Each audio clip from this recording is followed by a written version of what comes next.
Hello, everybody. Welcome to a free sample of our new What a Cartoon movie podcast. I am one of your hosts, Bob Mackey, who is here with me today. Big fan of free samples, Henry Gilbert. Hi. I'll take three. So, yes, we started a new podcast on the Talking Simpsons network. It is the What a Cartoon movie podcast, available to listen to for $10 a month. And for that $10, you also get all the $5 rewards too, which is a lot of podcasts. So we used to do a video series, a monthly video at the $10 level at the Talking Simpsons network at patreon.com/TalkingSimpsons. We really love doing those videos, but apparently you guys didn't like them as much as we did. And we know you guys love podcasts, so instead of doing another video, we're going to be doing a monthly podcast from here on out, although those videos will always be there at the $10 level. And if you sign up for $10, you also get all of the $5 rewards, which is dozens and dozens of bonus podcasts. Yeah, it was fun making videos, but podcasts are our true skill, and I think a lot of people love hearing that too. And so, you know, me and Bob had been talking about since we started What a Cartoon. We're going to be doing TV shows on this, but what if we did movies? And that felt like a whole other side thing if we were ever to do it. And it used to be a $13,000 goal on our Patreon. Yes, yeah. But then we realized that, like, I don't know, as we were making our last video that we made and seeing, like, you know, not a ton of engagement on it, if I may use a buzzword, I was like, yeah, it's not snackable. It came to us of like, we should just do, what if we made this a podcast instead? If we made a premium podcast once a month for the $10 folks. Yeah, and upon announcing it, we saw a lot of people upgrading their signups. We saw a ton of comments, a lot of response. So clearly this was the right move for us to make. And our first movie for our monthly movie podcast is Batman: Mask of the Phantasm, voted on by patrons. Yes, at the start of each month for $5 and up patrons, you'll be able to vote on what the subject of our next movie podcast will be. So this first week of December, you'll be able to do the same there. And I think me and Bob on the thing talked for almost 3 hours about Batman: The Mask of the Phantasm. You're getting a lot for that high tier donation. We put in a lot of work in these podcasts, and we speak for a long time. And I spent an entire day just digging into Batman: Mask of the Phantasm, looking up research, and Henry, of course, pulling clips, doing even more research. And we just love talking about this movie, and we do for a long time. We worked so hard on this that we really wanted to share with you folks who aren't at the $10 level a little taste of what we do on this podcast. So we want to share this clip from our Mask of the Phantasm podcast. That's right. And the part where we talk about the movie itself, of course, has the What a Cartoon treatment with clips, and we talk about references and things like that. But this little segment is a brief breakdown of what we think about the movie in terms of how it ranks with other Batman movies. Is it the best Batman movie? We pontificate upon that. And if you want to hear the entire podcast, again, you can either sign up at the $10 level, or if you're a $5 level patron, move up to $10 and you'll be able to hear it right now, our Mask of the Phantasm movie podcast. And if you're new to the Talking Simpsons network and you've never actually donated to Patreon or signed up via Patreon, if you want to sign up at that $10 level, you get the monthly movie podcast and so much more. Monthly community podcasts, our mini series that we do all the time. We're doing a new one in 2019. So we've done Talking Critic and Talking Futurama. We're going to be doing another one for our next year of podcasts. Who knows what it'll be, but our patrons will vote on it. Also, tons of interviews, specials, so much is going on. If you've never been part of our Patreon, if you sign up right now, you will get access to so many podcasts, dozens and dozens of bonus podcasts you've never heard. If you like our voices, they're there a lot on the Patreon. And it's really easy to listen to them, not only just through the Patreon app, but when you sign up at patreon.com/TalkingSimpsons, you get a special URL RSS feed just for you that you put into your podcatcher of choice that even includes Apple Podcasts, and it will start downloading right away. You don't even have to interface with Patreon to give it a listen. It is super duper easy if you just sign up at patreon.com/TalkingSimpsons. And again, this is our full-time job for both of us, and we love making podcasts. We want to make more, and if you can't give it the $10 level, any amount would be appreciated. We love making podcasts for you, but for our premium customers and our premium listeners, we love doing these movie podcasts, and I can't wait to do the next one. I can't wait to see what you guys vote for the next movie podcast. So thanks for listening to this little preamble, folks. I'll let you guys get into our free sample of the What a Cartoon monthly movie podcast. Again, that is patreon.com/TalkingSimpsons if you want to sign up or upgrade your current subscription to our network. Thanks.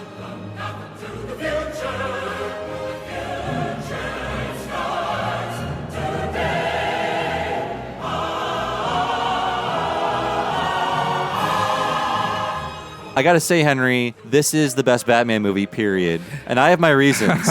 And one of them is Gene Siskel's 77 minutes. You're in, you're out, every image counts. Yes. As much as people like those Nolan movies, they take their fucking time. Yes. And going into this, I forgot a lot of the story, so I assume, this opening is just a cold open with Batman doing a Batman thing. It's like, no, this is all part of the story. This guy that Batman is busting for counterfeiting is part of the Phantasm story. It is so tightly plotted. All right, well, if we want to have truly the debate, is this the best Batman movie, then I would stack it up against what most people would agree is the best Batman movie, The Dark Knight, the live-action Christopher Nolan film starring Christian Bale and the late Heath Ledger. I will contest that is a good movie with a very, very good performance, holding it all up. But when you say the minute thing, it is literally twice as long as Phantasm, and it takes its fucking time. Batman barely does shit in it, but by comparison. And I mean, Christopher Nolan has a glacial speed in his films, and he makes it all matter, I would say. But it also, though, this Batman is a better Kevin Conroy is a better Batman than Christian Bale. He's a better Bruce Wayne than Christian Bale. There's a better love story. Like Maggie Gyllenhaal is just there to die, while Andrea is completely the opposite. Christopher Nolan loves a victimized woman. Oh boy, does he ever. A ton with that. But Andrea is the opposite of that, the complete opposite of the damsel in distress, which especially in 1993, that's so different. For what you think is the damsel in distress of the whole movie is a murderer, like a stone cold vengeful killer. She saves herself. Like, she doesn't need Batman to save her. Well, and at one point she does need Batman to save her. Every Batman movie in this era was like, okay, who's Batman's girlfriend that's going to get kidnapped? That was the role of women. I mean, Catwoman ruled, but outside of that, it was like, who is the girlfriend? And a lot of this is a little personal for me because I'm a big champion of shorter movies. Movies are too long, period. Like 90 minutes, ideal movie. 2 hour movie, okay, maybe. 2.5, 3 hours, no, it's a deal breaker. 77 minutes? Yes. That is amazingly perfect for the story they're trying to tell. Again, like Gene Siskel, R.I.P., says, no moment is wasted. Every frame counts. This movie is so tight. The plotting is so great. And it's very, you kind of have to do your homework in your brain because there's these two narratives running side by side, the past and the present. You got to put a lot of things together. There's a mystery. There's many new characters. I also think, too, it is a mystery that challenges the audience, and it is a film that really, people say this about the Nolan films, but it really is a film that rewards multiple viewings. Like there's only one cheat in this, and I'll point it out early when it comes up, but it all works. When you watch back to it, you're just like, oh, this line that Andrea gives here really means something else. Like it really rewards multiple viewings. Yeah, there's no throwaway dialogue. Like going into this knowing what is going to happen throughout, I'm like, oh, this seemingly, unimportant conversation or this unimportant line means a lot in the grand scheme of the story. And yeah, I don't think any Batman movie, even today, asks that much of the viewer to keep all of these things in their head, to think about all of these things. Like from the beginning, it's usually clear, like, oh, here's what's going on. Or in the last Batman movie, it's never clear what's happening. You just can't see it.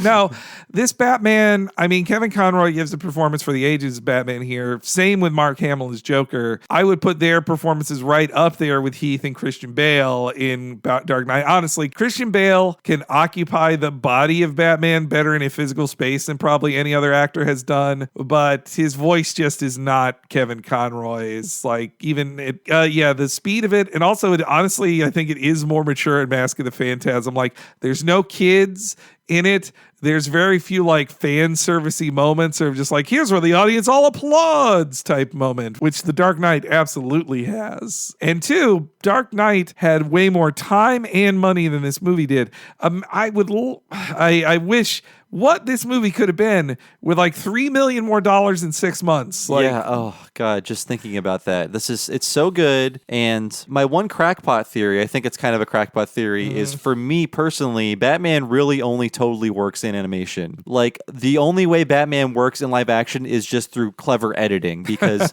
fundamentally the idea is ridiculous. and it works well in a drawn form and in a cartoon form. But when a man is walking around in a bat suit, it is a little odd. It's a little awkward. How do you actually talk to that person? Like, how can you really look at a person in a bat suit talking to a normal person and be like, this is insane. This is stupid. And, how do you move in that bat suit? How do you move convincingly? I mean, in that first Batman movie, he barely moves. I'm sorry, the first Nolan Batman movie, he barely moves. It's like a lot of quick cutting. The fights, frankly, are just edited poorly because Christian Bale can't move in that giant costume.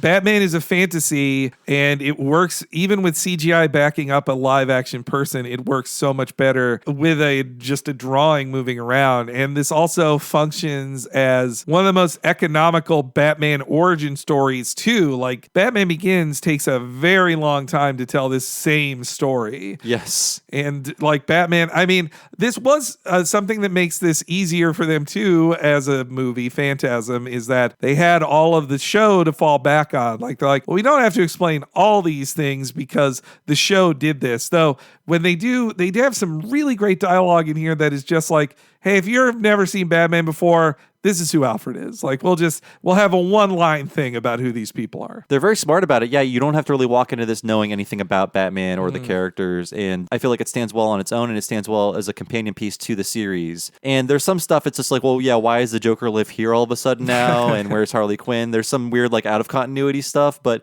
I guess maybe the series was never really that focused on continuity. Oh, no. I mean, only occasionally. If they do a direct sequel episode of, like, in the second Mr. Freeze episode, they talk about what happened to him last time and his wife and all that. So there's continuity when they care for it, but it is not meant to be seen in sequence linearly. Yeah, this is just such a great, as a victory lap for the first season of Batman the Animated Series. Like, what do we do with everything we learned from this first year? They put it into the movie. Like, it is fantastic. And I get the gold star for seeing it first. I did see it in theaters. Me and my brother, I would guess over holiday break from school, my parents weren't home that day. They had to go to work, and so we had a babysitter. I did not have a babysitter often, but we did have a babysitter that day. She took us to the movies, and of course, our pick was this Batman the Animated Series movie. We'd probably already seen Mrs. Doubtfire, so we're like, no, we're going to see this one. And I loved it so much as a kid. I didn't realize what a real treat I was getting to see this in the theater. I do recall the theater was basically empty except for me, my brother, and the babysitter. I hope she at least had a good time, because this can be,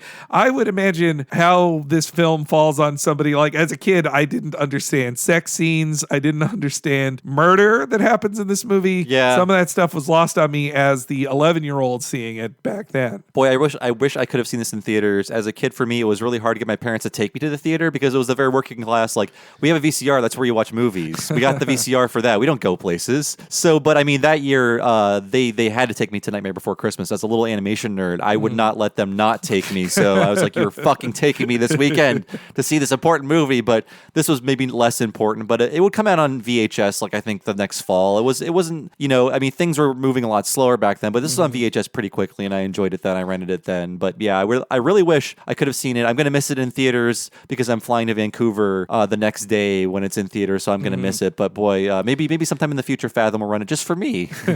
And as a little kid too, after it, my brother and I both really wanted toys specifically from this movie because they did release new toys that were just for the movie. We could not find the Phantasm one for the longest time. And when we did, we found out that the toy is a spoiler. It is one of those dress up the action figure ones. So it is Andrea unmasked in her Phantasm gear as a toy. I was like, how can they sell this? It's like, well, nobody really. Who cares about spoilers then? Spoiler culture was so different back then too. Yeah. We got to sell this toy. Who cares? And yeah, there's something too that I love about this movie compared to later Warner Animation DC movies, which those in the direct-to-DVD era we live in now of Warner Animation that Bruce Timm and many of the Batman the Animated Series people oversee. It's good to great sometimes, and sometimes it's bad. Mm-hmm. But the varying quality, I think, comes from, like, they honestly they don't have the restrictions to work within that they had with this movie, and they get kind of indulgent in a way this film won't allow them to be,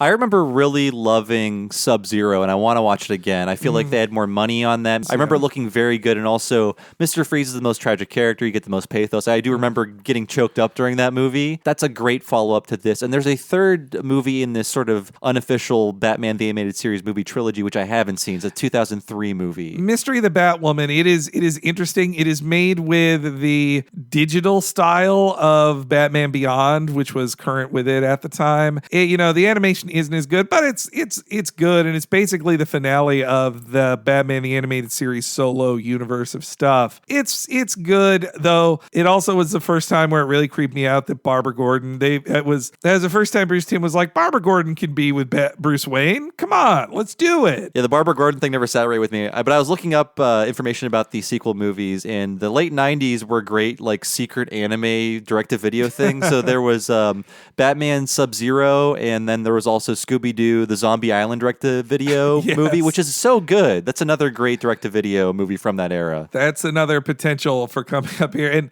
And yeah, also the Return of the Joker Batman Beyond direct-to-video one. That was another TMS one. That one is amazing. I've not seen a frame of Batman Beyond, but I watched that on a trip once, and I really enjoyed it. Oh, you're in for a treat, Bob. You should just watch all 39 episodes of Batman Beyond. I hear DC has a streaming service now. I've done ads for it. Oh, boy. It actually is really good. The secret to Batman Beyond is that it's what if Spider-Man was trained by Batman? Terry McGinnis is exactly a ripoff of Peter Parker. I was reading about, I'm sorry, this is slightly off topic. I was reading about the pitch for Batman Beyond, and it was a terrible executive like, yeah, make him younger. And they're like, oh shit, that's a great idea, sir. And they had to salvage some dipshit's bad pitch into a good series. It's amazing how executive meddling can lead to a great idea like that. Oh, the last thing I'll say about this compared to current day DC direct-to-video animation is that this takes classic Batman comic books, but adapts them to the big screen to make them work in a way that is better for animation. And one of their big problems they sell these things of just like, we're making the Killing Joke movie, and it is going to be so true to the original comic. It will not use the language of film in any way. Yes, no. And same with Batman, and same with Batman Year One or Dark Knight Returns. It has to be so close to it because they want to be faithful, because for good reason they are afraid of fan reprisal if it is unfaithful, but that handcuffs them so much creatively that like this film completely dumps that. They're just like, oh, the Reaper from Year Two is kind of a cool idea, but his reveal sucks and he's not cool, so we're gonna fix that. I feel like they're afraid to make that kind of move in current day DC animation when they make very bad films like The Killing Joke, which sucks ass. Terrible. Or Batman and Harley, which the 10 minutes I've watched of that online make me go like, this sucks. Isn't it just porn? The closest they can get. I mean, Harley holds Nightwing hostage and then fucks him. Okay. It's consensual. He says yes to it. Yeah. But, and that's, of course, where the classic Harley double butt scene is, where she bends over. It's like two butts. She bends over in her underwear and clearly has two cheeks underneath her panties, but also they have to have the top of like a crack poking out of her panties at the top. So it's like, well, then she has two butts. Like, so we're just seeing like unfiltered Bruce Timm fantasies. I still think it is slightly filtered because there's not full frontal That's nudity true. in it.